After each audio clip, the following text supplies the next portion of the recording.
I feel like I have to say this every time, but here goes. Chapter 103 is not the last chapter for Houseki no Kuni, and as of right now, chapter 104, which hasn't even been released, is not the last chapter either. Unless Good Afternoon tweets about it themselves, we still have another chapter to look forward to every single time. Whether we get that chapter in September or not is up for debate because of how short or no notice we have gotten for delays on chapters before in this past year. Like, yes, I get it. Chapter 95 felt like the end, and it was the end of the Lustrous. Chapter 98 felt like the end, and it was the end of a prayer. And chapter 102 felt like the end, and it was the end of purity. Also, hi to all of you that haven't been to the channel in 4 months. What's up? There are a few videos that are Houseki and Houseki adjacent for each month of break per usual if you missed them, so go ahead and check them out.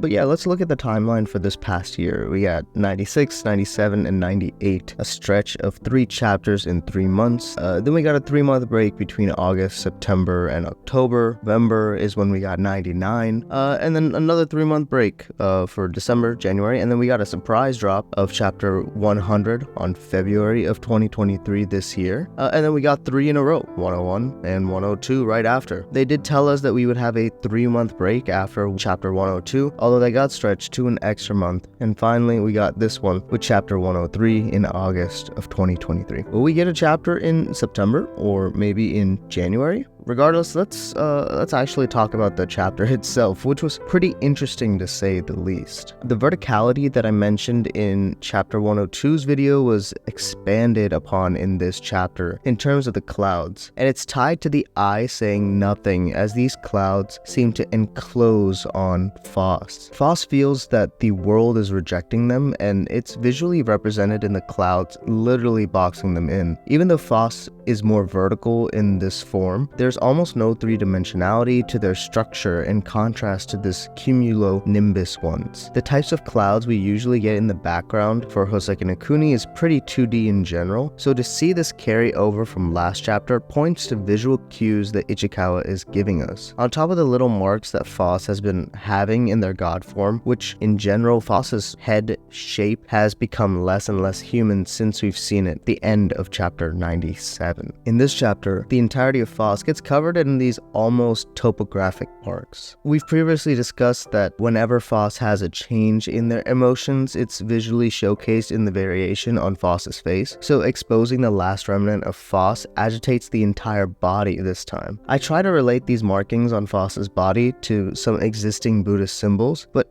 almost nothing really seemed to fit. Maybe the impermanence of Phos's body, as it looks like sand, reminded me of the sand mandalas that are created then destroyed, but the designs don't really line up with that. In terms of the gem, somebody actually pointed out in the live stream for chapter 103 that the little shining thing from chapter 101 was actually part of the whole phosphophyllite piece that we saw in 103, which is really cool since I had initially thought that shine was just one of the rock crew. This rock piece is something that shows up in the adjacent artwork that Ichikawa has made for the series in terms of covers or art books or whatever, as it is on page 24 of Pseudomorphs of Love. But that art book itself is a collection of pieces, so Ichikawa probably designed this piece of Phos much earlier on, which is amazing to see. I already talked about the importance of these supplemental pieces of content tangential to Houseki no Kuni, like with the party at the end, which is the art book that came with volume 12, or the encyclopedia that came with the special edition of volume 11, but alas, with no proper translations, that information is kind of locked away from us. Every single little piece of art that Ichikawa puts out can be tied to Houseki in some way, shape, or form, because, well, that's her bread and butter that she's been doing for the past 10 years. Speaking of, it actually looks like she did a key visual for the 10th anniversary of some train station, I think.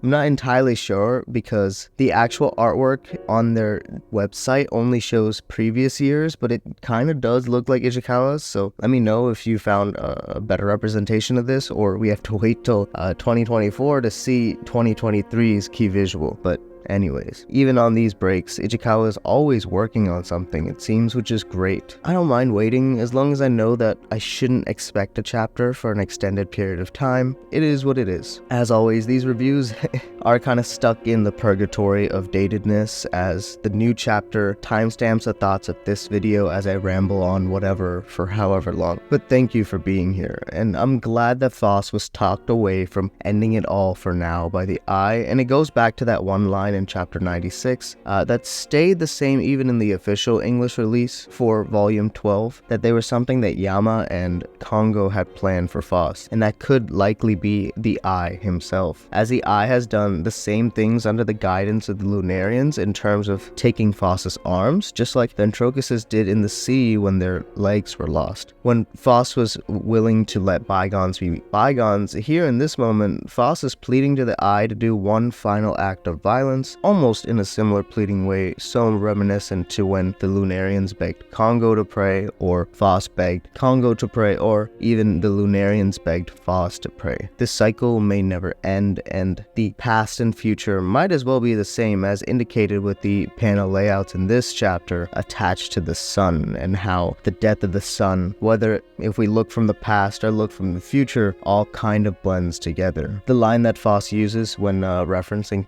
Doctor is the same exact kanji as the spread in chapter 97, which is really awesome, but I wonder how the Eye actually interacted with Doctor, but I think that's a bygone be bygone, unless in 104 we actually see the retelling of the world through Phos's eye, or we get to another time skip. Who knows? Ichikawa, I can never predict her. We shall see. Even if everything comes to an end eventually, there's no need to speed it up, and I think that's pretty good advice the Eye gives to someone as immortal as Phos. That longevity that was a curse allowed for Phos's memories and goals and dreams, pain and suffering, ignorance and bliss to return as well. And, you know, I'll continue to tell your story for years, decades, even centuries later. You will not be forgotten. You will not be alone. What's up? I'm out here, Shenandoah Valley, 4,000 feet in the air, looking for some rocks. Couldn't find any fossil for life, but that's why I've been late, chilling, waiting for it to come. Alright, well, I'll see you guys when 104 drops. Peace. There we go.